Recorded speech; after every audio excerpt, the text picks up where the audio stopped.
Week 6 is here, and we're bringing you our starts and sleepers for this week. And if you're listening over on the Audible audio feed, we are the Football Guys Fantasy Football Show. I know what you're thinking. We are not Sig and Cecil. You're absolutely right. I'm Alfredo Brown, and I'm here with my co-host Dave Kluge. We are also part of the Football Guys family here, okay? And I know it's different. We don't like new things, but if you do enjoy this show, head on over to the Football Guys Fantasy Football Show and subscribe to our show because we're bringing you episodes 5 days a week. Okay, Dave, let's get started here with our week 6 starts and sleepers. We're going to start with the running back position. Dave, I like this one that you've got here at running back. Some people might see him as a boring play, but sometimes you just need that in your lineup. Yeah, now it's impossible to predict game script, but that's what I'm trying to do here. I want to start Brian Robinson this week against Atlanta, and some people might say it's obvious. Some people are kind of feeling scorned after the last couple of weeks where he hasn't really produced. He has proven to be game script dependent, but this is a game where Atlanta is favored by 2.5 points, meaning it could be a pretty close game. And if you look at his 5-game sample throughout the season so far, his 2 worst games came in blowouts against Chicago and Buffalo, where he saw 36 and 37% of the snaps. But in the 3 close games that he played against Arizona, Denver, and Philadelphia, he saw 61%, 52%, and 55% of the snaps and scored a minimum of 13.1 fantasy points in each of those outings. Now, Atlanta's been pretty good against the run game this year, mainly because they just slow the clock down and grind it out, but Washington's going to plan to do the same with Brian Robinson, kind of slamming him between the tackles in this outing. So I'll admit he is a risky play. This could be a low scoring, slow-paced game, but I'm starting him ahead of a few guys this week, like Alexander Mattison and Ramondre Stevenson, Rashad White, even Kyron Williams, who's got a pretty tough matchup, and we saw his target share dip a little bit this week. So I think that when you look at Brian Robinson, you do have to kind of read the tea leaves a little bit and kind of look at what the game script could be, and this could be a game script that works in Brian Robinson's favor. We're also just getting to the point here where there's not a whole lot of running backs where you feel confident starting over Brian Robinson. Yeah. There's just not a lot of guys getting the volume. And Brian Robinson, he's been dependable. I know he may not have that same kind of boom or bust, volatility or the type of production that gets you really excited. But Brian Robinson, very, very solid running back start of the week for this week. Dave, I'm going to give you my guy, and it's James Cook going up against the New York Giants. And this is another running back who had a down week last week, hoping that he can recover this week. Just 5 PPR points last week, 5 carries for negative yardage. That's not going to cut it in fantasy football, but you do get to see a part of the receiving game that he gets involved in. 3 receptions last week, and that's kind of what, I don't want to say kept him afloat because 5 PPR points is not keeping anyone afloat, but you can see that there's always going to be that usage no matter what. And now they've got the New York Giants this week who are allowing the 5th most fantasy points to running backs. They've allowed 7 rushing touchdowns and just 2 last week against Miami, where we saw Devon Achane and Raheem Mostert run all over the Giants. I know it's a different team, different running backs, different everything, but the Bills' offense is still pretty good. And this Giants defense, this Giants offense, this Giants team, I expect them to really struggle, especially if there's no Daniel Jones and you've got Tyrod Taylor out there going up against this Bills defense. I don't care how many defensive starters they may have lost. The Bills defense is still pretty good. And I do expect the Bills to be up early and give James Cook more than 5 carries in this game. I know that there's a little bit of that fear, right? We're getting worried about the usage, the opportunities, all that. James Cook is still the most talented running back in this backfield. Expect him to bounce back this week against the Giants. I think James Cook is one of those perfect examples of a guy that you just kind of have to reset expectations for. You know, when you drafted James Cook in the middle rounds this year, you were hoping that he'd have that top 5, top 10 upside, and that might not happen. We're kind of seeing that come to fruition right now, but he still is a volume-based play on a high-powered offense. Looking at him as more of an RB2, but he's got that really high ceiling every single week, so might not live up to that really high-end range of outcomes that we had hoped for when we drafted him, but he still absolutely has a spot in your lineup every single week.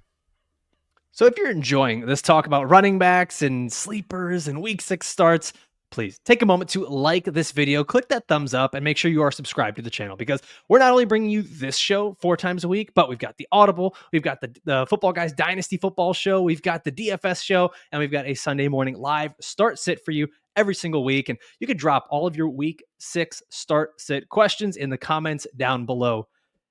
Dave, why don't you kick us off with your next running back start of the week? I took a gimme here. Sometimes we get like deep in the weeds and really try to find these deep flex plays. I'm going to go right down narrative street here, all right?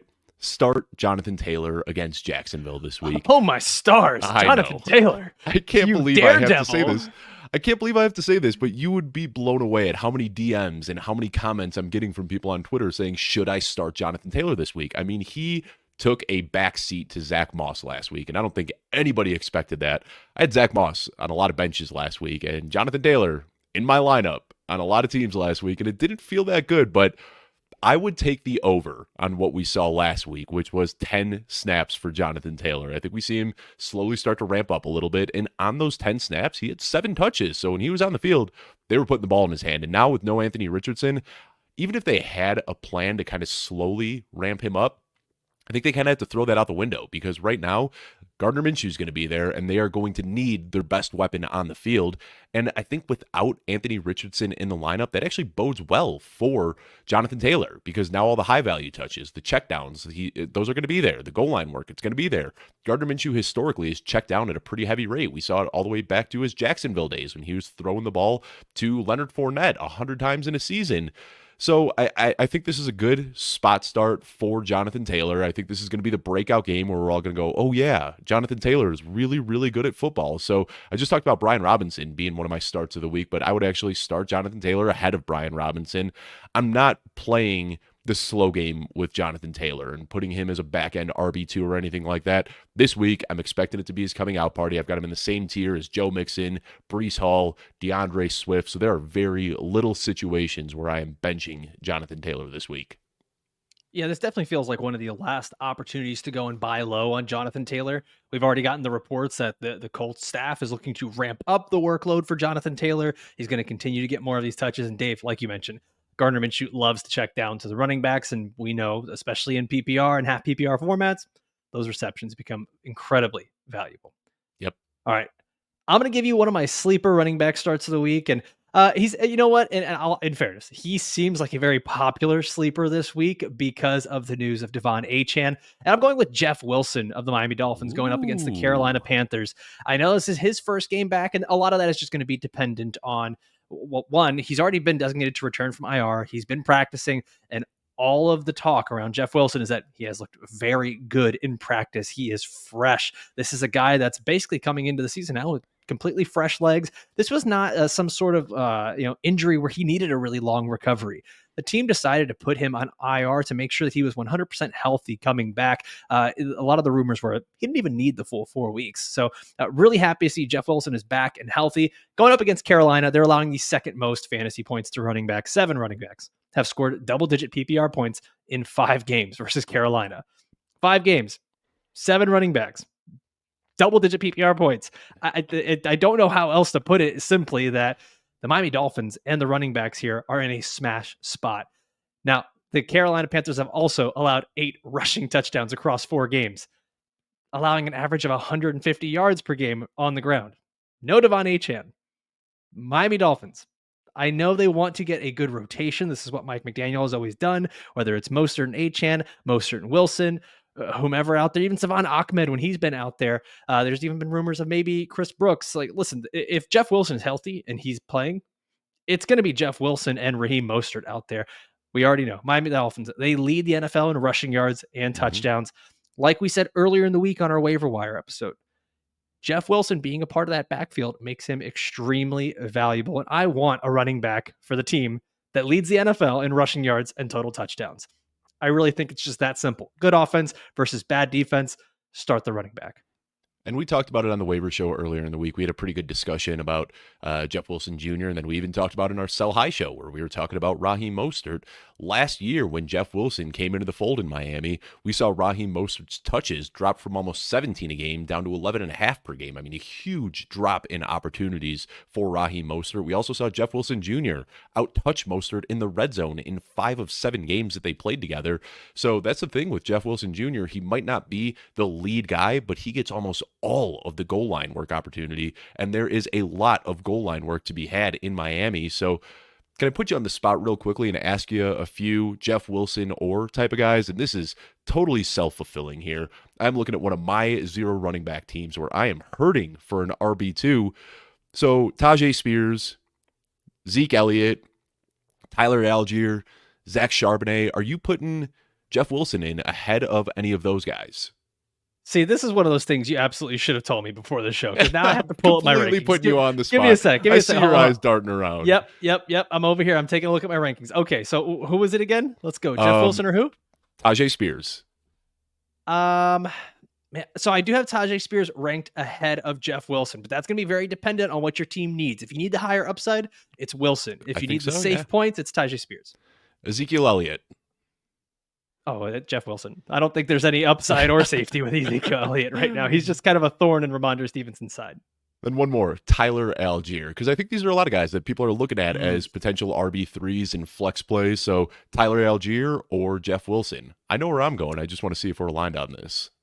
I think it's going to be the same thing as I said with Tajay Spears. I'm going to go Jeff Wilson. If you need the upside, you go with Wilson. If you need the safety and you need like a really solid 7 PPR points, Tyler Algier is your guy. But if you're hoping for those double digits and you're hoping for a touchdown on an explosive offense, I think it's got to be Jeff Wilson. Yeah, I could easily see this first game back being one of those games where Jeff Wilson just stumbles into the end zone twice, pays off huge for fantasy managers that start him. So I've got him in my lineup ahead of all those guys. I am going back and forth, waffling between he and Tajay Spears, but I do like the matchup for Jeff Wilson. So really like that call out, Alfredo. Yeah, Wilson becomes a pretty, I think, easy running back 3 flex play this week, especially, and given the state of the running back landscape, might even be a running back 2 this week. It all depends on what your roster looks like. All right, Dave, let's move on to our wide receiver starts of the week. And why don't you kick us off with your first guy? So I don't think many people are planning to sit Zay Flowers this week, but he is an absolute smash start for me in this matchup against Tennessee. He is the very clear wide receiver 1 for the Ravens. Make no doubt about it. He is pulling a 28.8% target share this year, which is 12th highest in the league. And he is doing a lot of fun things when he gets the ball in his hands. 115 of his 317 receiving yards have come after the catch. I mean, almost a third of the touches or a third of the yards that he has come or has accumulated have come after he's gotten the ball in his hands. And they're feeding him a lot of short targets, especially early in the year. His 6.1 ADOT, average depth of target, is 94th in the league. So they're doing whatever they can to get the ball in his hands, knowing that he is a playmaker once he gets the ball in his hands. But last week, we saw kind of a change in his usage, and they started targeting him deeper downfield. Now, it was a windy day, and he and Lamar Jackson kind of struggled to get on the same page there.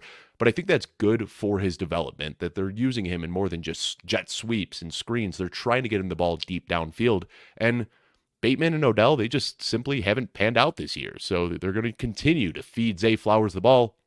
Right now, this year, the Titans are giving up 41 points per game, the 8th most in the league to wide receivers.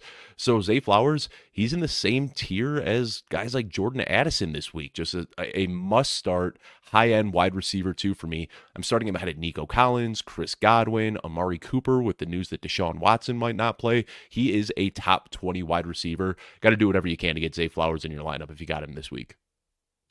Zay Flowers, 3 games out of 5 here with double-digit targets. We saw last week, there were a lot of gimmies, and I think you might come across a few fantasy managers that'll be a little upset at some of the drops and things like that. But yeah, I mean, if Zay Flowers catches just even like 2 more of those passes, you're looking at a guy who's probably getting 7 catches, 100 yards and a touchdown. And we're talking about him as a top 15, top 12 wide receiver last week. And that would have been the big breakout. So Dave, I think you're onto something here. I think that 1 or 2 plays go his way, and we're talking about Zay Flowers having a big breakout game here against Tennessee. He took a lot of heat for that one where he was kind of wide open and just fell down. And in the broadcast view, it was a very kind of bizarre play. But if you see that end zone view, you could see the wind was blowing crossfield, and that ball was going straight to him, and then just completely went off to the side. And that's something where, you know, he is a rookie wide receiver. You're going to learn how the wind kind of blows in your stadium. Those are things that are going to improve over time. Kind of a wonky play, and that's why I want to talk about Zay Flowers, because they are doing whatever they can to get him the ball. They're getting him high value touches. Just keep starting him. I think he is due for one of those blow up games where Zay Flowers is going to let us know that he is one of the best young receivers in the league. Yeah, I mean, I think you're spot on with this. You know, just like as we said with Jonathan Taylor, this might be one of the last times that you can buy low on a player like Zay Flowers before the big breakout. All right, I'm going to give you my first wide receiver here, and This is a name I have not mentioned yet this year in the starts of the week, but I'm going to go with Jakobi Meyers. And Yeah. he's always kind of just been like the safe guy who doesn't really have a whole lot of explosive ability, or in New England he really wasn't catching touchdowns. That has not been the case in Las Vegas with Jimmy Garoppolo. In 3 games with Jimmy Garoppolo, Jakobi Meyers is averaging 10 targets, 80 yards, and a touchdown per game. Yep. A touchdown per game. He's gotten 15 or more fantasy points in every single game with Jimmy Garoppolo. He was the wide receiver 3, wide receiver 25, and the wide receiver 10 in these 3 matchups that he's had where Jimmy Garoppolo was passing him the ball. Now, going up against the New England Patriots, it's a very average matchup. The New England Patriots defense is not as scary as they used to be, and they've lost their best cornerback, Christian Gonzalez. They even went out and traded for J.C. Jackson from the Los Angeles Chargers, who has not been good this year. There hasn't really been anyone in that New England secondary amongst the cornerbacks that's actually been good in coverage. So now you go up against, we talked about this last week, right? The Patriots and how they like to remove the top weapon from a team. If I'm looking at the Raiders, I'm assuming Devontae Adams is the guy they're targeting. I'm assuming Josh Jacobs is the guy they're targeting. I don't really see how their defensive game plan is going to be revolving around Jakobi Meyers. And if there is a guy that knows how to spot the soft zones in that defense, it's going to be Jakobi Meyers. And I'm just also a sucker for revenge games. Josh Oh, yeah. McDaniels, Jimmy G, Jakobi Meyers, all going up against the New England Patriots and Bill Belichick. I would just love it if Jakobi, and I'm not speculating this, right? This is just me being a fan for a brief second. I would love it if Jakobi Meyers just had like a massive 3 touchdown game just to stick it to Bill Belichick and that Well, offense Juju for never. Smith-Schuster goes for 3 targets, 1 catch, and 4 yards. Yeah, I Yep. could totally see Yep. it happening. Yeah. All right. Before we move on here to the rest of our wide receiver starts of the week, I want to let you know we have our custom weekly rankings over on footballguys.com. Now, we have our regular rankings are totally free. You can go and check that out at footballguys.com. But if you want custom rankings that are tailored to fit your roster, your league settings, your scoring, everything for you, it's just $3.99 to become a Football Guys Pro subscriber. It is the most affordable subscription in the entire fantasy football industry. Head on over to footballguys.com or click the link in the description down below, and you can start getting those custom rankings today. Dave, you've got a kind of an interesting take here on this one. Okay, this is not. I'm not saying it's a spicy take because it's not. It's a great call, but you're kind of hedging your bet here on 2 wide receivers to be really good starts this week.